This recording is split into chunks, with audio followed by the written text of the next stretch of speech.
రామ్ చరణ్ ఉపాసన మొదట క్లింకార పాపకు జన్మనిచ్చిన విషయం తెలిసిందే. దాదాపు 2 సంవత్సరాల తర్వాత వీరు మళ్ళీ ఇద్దరు కవలలు పాప బాబుకు జన్మనిచ్చారు.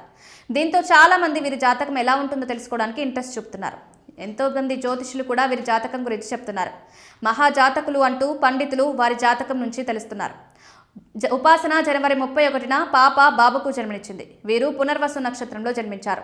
ఇది చాలా శుభప్రదమైనది. ముఖ్యంగా శ్రీరాముడు జన్మించిన నక్షత్రం. వీరు మంచి స్వభావం గల వ్యక్తులట.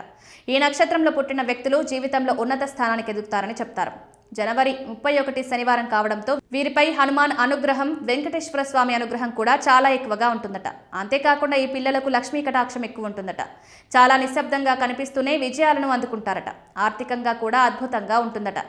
ఏ పని చేసినా దానిలో మధ్యలో ఆపకుండా పూర్తి చేస్తారట. ఈ పిల్లల రాకతో మెగా కుటుంబంలో సంపద, కీర్తి పెరుగుతుంది. తండ్రికి తల్లికి మంచి పేరు తీసుకొచ్చే పిల్లలుగా ఎదుగుతారు. వృత్తి విద్యల్లో వీరితో పోటీ పడేవారే ఉండరని చెప్తున్నారు పండితులు.